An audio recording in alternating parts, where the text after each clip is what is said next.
Salut tout le monde! Alors c'est reparti, donc cette fois-ci je vais vous montrer mes flops en fait de l'année 2012.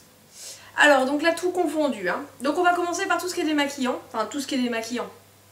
Alors en flop pour moi je vous ai déjà dit, hein, j'ai le démaquillant de chez Bourjois, hein, le biphasé, donc j'aime pas du tout. Il se déface trop vite, il démaquille pas assez à mon goût. J'ai aussi le démaquillant Inel de chez Leclerc, la marque Repère. Alors c'est pas que c'est vraiment un flop, mais il me convient pas spécialement parce que je trouve qu'il démaquille pas assez et il part trop vite. Ensuite en huile démaquillante j'ai voulu essayer celle de l'Irak. L'Irak démaquillant velours, huile fondant démaquillant de visage et yeux. Alors déjà d'une ça me pique les yeux et je trouve qu'elle démaquille vraiment pas bien. Vous voyez j'en suis là, j'ai vraiment du mal à la finir hein, celle-ci. Hein. Vraiment il y a du miel végétal, de l'huile de macadamia et de jojoba, pourtant ce sont de bons produits, mais elle me pique les yeux, il doit y avoir un actif dedans qui arrache un petit peu, enfin vraiment, donc personnellement j'aime pas du tout, en plus l'odeur m'insupporte, donc c'est vraiment un flop pour moi. Ensuite je crois que je vais vraiment tout mélanger, donc toujours en démaquillant, c'est le, voilà, j'arrive pas à la finir, attendez, hop, pour vous montrer où est-ce que j'en suis. C'est la gelée fondante démaquillante de chez Clarins. Alors c'est pareil, j'aime pas la texture, j'aime pas la sensation que ça laisse sur la peau à la fin, ça fait encore un peu gras, donc personnellement j'aime pas du tout, puis je trouve vraiment pas qu'elle démaquille super bien. Donc ça je vous en avais déjà parlé, moi je suis pas vraiment fan de ce produit là. Ensuite en produit pour le teint, alors une base, la base de chez Sephora que j'avais eu en solde, je sais pas si c'est ce produit là ou la crème 7 Herbs de chez Herborian, mais le combo des deux m'a donné des boutons, mais le pire c'est que j'ai réessayé sans la base Sephora, juste celle-ci, j'avais moins de boutons, mais je raffole pas de ce produit là parce qu'il fait un peu, je sais pas, c'est une crème pourtant qui est pas forcément aussi grise que celle d'Herborian, une crème teintée, mais j'aime pas du tout le rendu en fait sur la peau qu'elle a celle-ci. Donc elle unifie pas aussi bien que elle est grasse, épaisse, et elle unifie pas aussi bien que la bébé crème de chez Garnier. Donc c'est vraiment un produit que j'affectionne pas particulièrement. Donc toujours dans le teint en fait, c'est ce produit là, c'est la Prep and Prime de chez MAC en version compacte. En fait, bon, vous voyez, je l'ai déjà bien entamée, hein, je vais la finir, hein, c'est clair. Je l'applique en fait sous les yeux, ou pour flouter un peu les pores ici quand j'ai déjà appliqué ma poudre en finition. Mais quand on l'applique sur tout le visage, je la trouve vraiment pas bien parce que, comme je vous l'ai dit dans les tops, en fait, elle a un grain au niveau de la peau, ça fait pas aussi naturel que ma poudre de Kiko. Bon, après, c'est une préférence personnelle, hein, mais je suis pas vraiment fan. Je la terminerai, mais je suis pas vraiment fan. Et à l'origine je l'avais prise en fait en retouche dans mon sac, mais je trouve que ça se voit le blanc avec une houppette, parce que je l'applique avec une houppette, ça se voit trop, j'arrive pas à faire avec, donc voilà, c'est un flop pour moi. Ensuite c'est un produit de chez Sampar, c'est le Glamour Shot. À l'origine quand il est sorti, ils avaient pas dit que c'était un produit à appliquer que sous un fond de teint poudre. C'est un produit en fait qui n'est pas compatible avec les fonds de teint liquides, et ça je suis désolée, mais quand c'est sorti ils l'ont pas dit. Là il s'est avéré que, enfin ils pensaient qu'on allait pouvoir leur mettre en retouche sur un fond de teint liquide, c'était vendu comme ça, hein. Ça va pas du tout, hein, ça accroche et moi je trouve que ça fait rien du tout sur la peau. Toujours dans les bases en fait, le The Porefessional. Or voilà, c'est un soin qui marche plutôt bien pour flouter les pores, mais moi ça me fait graisser la peau à mort quoi. Donc oui, ça va dans les pores, c'est siliconé donc ça camoufle, ça lisse. Bon, dès que je mets mon fond de teint par dessus, il y a tout qui part. Et en plus de ça, ça fait graisser la peau à mort quoi ce produit là. Donc flop. En crème, alors je vais toutes les mettre dans le même paquet, hein, c'est les crèmes justement matifiante. Donc je vous montre celle-là, elle est plutôt pas mal, hein. Mais bon bref, c'est au sens général, comme je vous l'ai dit dans les tops, tout ce qui était crème matifiante, etc., bah ça marchait pas sur moi. Donc sinon, les Faclar Mat, comme la Sébium au niveau sérum de chez Bioderma, elle est pas mal, parce qu'en fait, c'est vrai que sur le coup ça matifie bien, mais ça fait pas moins regresser la peau qu'une autre crème quoi. C'est la palette de camouflage de chez Make Up For Ever. Bah écoutez, pour moi c'est trop gras, trop compact. Alors ça camoufle du feu de Dieu, hein. Vous mettez ça sur vos cernes, ça camoufle bien, mais alors par contre l'effet 10 ans d'âge il est là, hein. Par contre c'est pareil, hein, je m'en sers uniquement pour camoufler les boutons, mais je trouve qu'elle est tellement épaisse la pâte que ça se voit. Donc bon, je suis pas fan de ce produit là. Ensuite c'est un produit que j'ai du mal à finir aussi. En fait c'est lorsque je suis allée chez la dermatologue, elle m'a conseillé toute une gamme SVR, donc Rubialine.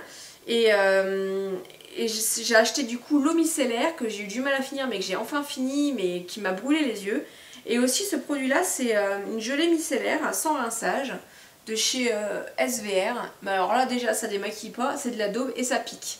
Ça pique et en plus de ça, ça colle. Enfin vraiment, je vais réussir à la finir parce que c'est un point d'honneur que je me suis mis. Je vais finir mes produits, oui, même si je les aime pas. À moins que ça me donne des boutons ou que ça m'irrite la peau, hein. Je les utiliserai pas. Bon mais bon, celui-là je vais le terminer, hein, tant bien que mal, mais voilà quoi, top, flop, flop, flop, flop, flop. Un produit que beaucoup de personnes aiment, enfin il me semble, hein. C'est de Yves Rocher, c'est ce gel douche là, Mon Oeil de Tahiti là. Je crois que j'ai fait une overdose de Mon Oeil. Je crois, hein. En fait c'est pas une odeur que j'affectionne plus que ça. Et je me suis acheté toute la gamme de chez Yves Rocher quand il y avait eu des produits 3 pour acheter, enfin je sais plus quoi. J'avais eu toute une gamme pour vraiment rien. Donc je me suis dit autant tester. Et en fait ce gel douche là je le supporte pas quoi. Pas au niveau de la texture du gel douche, mais au niveau senteur, oh, je supporte pas l'odeur quoi. Donc là c'est mon chéri qui l'utilise quand je suis pas là. Avec un autre de chez The Body Shop au chanvre, que je supporte pas l'odeur, mais vraiment c'est une odeur que j'aime pas du tout. Il les applique quand je suis en déplacement et pas quand je suis là. Les autres produits de chez The Body Shop, alors là je suis un peu deg parce que c'est vrai que c'est des produits que j'aimais beaucoup avant. Et en fait c'est depuis que je les ai utilisés, ça m'a donné des démangeaisons. Et j'ai eu un petit peu du mal, j'ai un petit peu du mal à me défaire de ces démangeaisons là. Alors je sais pas s'ils en sont la cause, mais c'est vrai que je les utilise plus du coup. C'est tout ce qui est la gamme Rainforest de chez The Body Shop. Juste le shampoing et en fait c'est juste le shampoing je crois qui m'a donné des démangeaisons. Parce que l'après-shampoing je le réapplique encore une fois de temps en temps. Et le masque par contre, le masque je l'adore. Mais l'après-shampoing je l'applique de temps en temps et il est pas mal, hein, donc je vais le finir. Par contre le shampoing, je sais même pas où est-ce que j'en suis. Parce que les bouteilles sont assez foncées. Mais bon, j'aime pas du tout. J'aime plus on va dire quoi. Ils me conviennent plus quoi. Ensuite je vais vous présenter, donc autant dans mes flops j'avais un enlumineur donc, de chez MAC, la Whisper of Guilt que j'adore. Autant je suis passée par quelques petits achats avant, hein, avant de trouver celui-ci. Notamment le fameux Sin de chez Urban Decay que j'avais acheté en solde, donc je me suis pas ruinée. Donc il est joli hein, dans son pan en fait. C'est vraiment un... Hop, prendre ça comme ça. Vraiment un bel enlumineur. Quand on le passe, c'est un enlumineur crème. Quand on le passe sous la main, il a l'air vraiment plutôt sympathique. Mais il a encore des petites paillettes. Je sais pas, on les verra pas bien. Mais il a des petites paillettes qui sont un peu plus marquées. Et du coup, j'ai du mal avec ça en fait. Et pour suivre, hein, c'est la même chose avec la fameuse Soft and Gentle, qui est toute neuve chez moi. Alors regardez, hein, elle est toute... J'ai même encore le capuchon en plastique qui vient de se barrer là. Et ben c'est pareil, hein, celle-ci, elle a des paillettes bien marquées dorées. Franchement ça fait pas naturel sur moi, j'aime pas du tout. Donc je voulais juste quelque chose qui fasse un effet un peu haut, enfin comme ma Whisper of Guilt en fait. Mais celle-ci, c'est un flop pour moi, c'est pour ça que j'ai cherché autre chose d'ailleurs. Et le troisième produit enlumineur, et ben c'est celui de chez Kiko. En fait c'est pas vraiment un flop, mais c'est vrai que... je pensais qu'il allait être bien au niveau enlumineur. Hop. Je pensais qu'il allait être bien, mais encore une fois, voilà, encore une fois, je suis pas... Il y a des petites micro paillettes et c'est vrai que depuis que j'ai trouvé celle-ci, la Whisper of Guilt, je vous en reparle encore, hein, mais depuis que j'ai trouvé et que j'ai vu sur Coraline que c'était d'un naturel, qu'il n'y avait pas de paillettes et que c'était juste magnifique, du coup c'est vrai que j'ai tendance à reléguer ce produit de chez Kiko, mais c'est vrai que c'était mon préféré avant la Whisper of Guilt. Donc je vous le mets dans les flops, mais c'est pas vraiment un flop, hein, il est plutôt pas mal. Hein. Mais voilà, je pense que je ferai peut-être une petite vente avec quelques petits produits, notamment ces deux-là. Avec quelques autres produits comme la Seven Herbs si vous aimez bien, etc. Donc ce que je n'aime pas moi peut plaire à d'autres, hein. Il va certainement plaire à d'autres, hein. Il y en a, elles sont super fans de la Seven Herbs par exemple. Un flop, ce sont les pinceaux pour le teint de chez Sigma. Déjà parce que voilà, moi c'est un peu le fer se désolidarise. Mais c'est le pinceau œuf, le pinceau poudre, déjà parce qu'ils sont plus aussi doux qu'au début. Et surtout parce qu'ils dégorgent de noir tout le temps, c'est juste galère quoi. Donc une fois qu'ils ont dégorgé de noir, ça y est, c'est foutu, hein, vous pouvez plus les avoir. Hein. Huile d'olive, vinaigre, j'ai tout essayé, il n'y a rien qui marche, ils sont foutus. Pour les sourcils, j'étais passée par ma case au mois de février d'ailleurs, par le Brow Pencil de chez Benefit. Alors beaucoup de personnes l'aiment, moi je le déteste. Parce qu'en fait quand je l'applique, il est un peu cireux, donc c'est vrai que la texture elle peut être sympa, mais moi ça me colle tous mes sourcils ensemble et ça fait des petits morceaux, des petites miettes. Et ça personnellement j'aime pas du tout quoi. Donc j'ai essayé sans fond de teint, avec fond de teint, sans poudre, avec poudre seul pour voir d'où venaient les petites miettes et ça vient vraiment de ce produit là. Mon flop c'est un crayon en fait de chez MAC. NC15NW20, c'est un chromographic pencil crayon multi-usage et moi personnellement je l'appliquais en muqueuse. Alors le crayon est super, il est génial, mais simplement c'est que moi ça me va pas. C'est pas le crayon, c'est le principe de mettre de la couleur beige dans l'œil en fait. Moi justement ça a tendance à me faire ressortir la muqueuse vers le bas et ça, au lieu de... non, ça me va pas du tout. Moi j'ai les yeux qui sont ni trop petits ni trop grands, donc c'est vrai que le fait de mettre ça, ça agrandit et ça fait pas très naturel, donc ça marche pas chez moi. Flop, j'ai 3 mascaras. Je vous en avais déjà parlé, donc c'est le Colossal. Personnellement j'aime pas beaucoup parce qu'il faut beaucoup de couches pour avoir l'effet que je veux.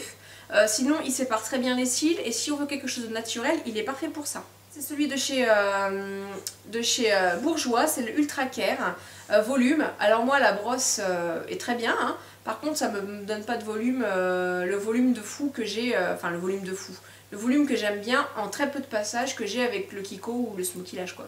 Donc flop pour moi. Et pour finir, c'est le I Love Extreme de chez Essence.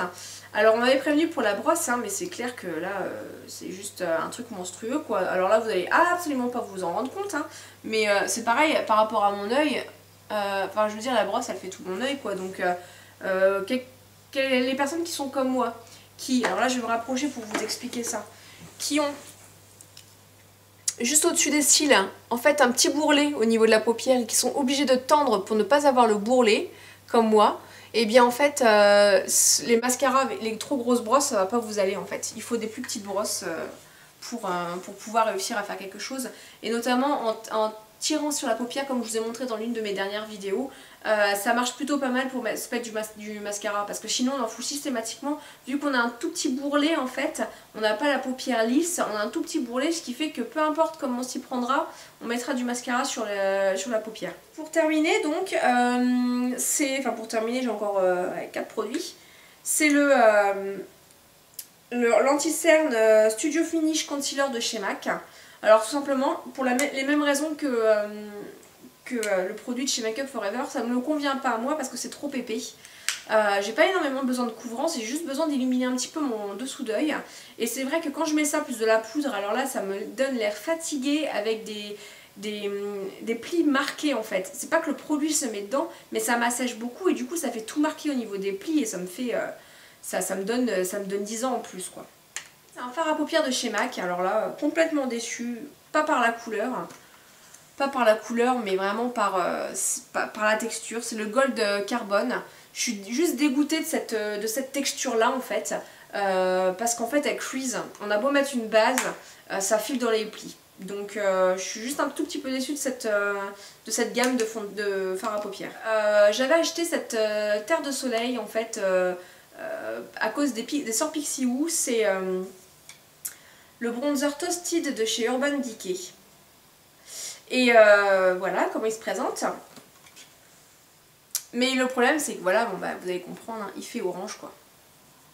Alors sur elle je sais pas, il y a tout qui passe apparemment. Tout leur va. Mais ça fait trop orangé pour moi en tout cas, pour l'utilisation que j'en ai. Alors en petite touche légère, moi pourtant je l'applique de là, mais si on l'applique que en blush ça va très très bien. Mais moi c'est vrai que alors désolée, j'ai recoupé ma frange et je l'ai coupée un peu trop courte. Voilà. Donc bon je l'ai pas bien coiffée mais bon je l'ai coupée un peu trop courte, donc je raccroche pendant quelques temps avec la pince. C'était la petite parenthèse, je raconte ma life. En fait j'applique le bronzer jusqu'ici moi. Donc du coup c'est vrai que si c'est un peu trop orangé ça fait pas très joli. Et pour finir c'est le dernier produit, Youpi Tralala. Ouais c'est bon, c'est le dernier produit. C'est un blush de chez NYX, c'est le orange. Bah parce que ça me va pas du tout, ça fait pas très naturel. J'ai beau essayer de l'appliquer avec un petit pinceau de chez MAC qui est plutôt pas mal pour les blushs crème, mais celui-ci est vraiment trop orangé, donc c'est un flop. Alors c'est pas tant la texture, tant la marque, mais c'est vraiment la couleur, cette couleur-ci ne me va pas. J'aimerais vraiment me trouver un pêche bonne mine qui fasse pas rose sur moi quoi, en blush. C'est vraiment la couleur que je préfère, et c'est vrai que j'ai du mal à trouver ça. Donc bah voilà, écoutez, j'en ai fini, ça fait 3 vidéos, je sais pas encore comment je vais les combiner, mais bon, ça fait 3 vidéos de top flop, j'espère que ça vous plaira et que je vous ai pas trop saoulé avec tout ça. Mais voilà, bah écoutez, si vous avez des questions, des remarques et tout, n'hésitez pas comme d'habitude dans les commentaires, j'y répondrai avec plaisir. Je vous fais à tous de gros bisous et je vous dis à la prochaine dans une prochaine vidéo, salut!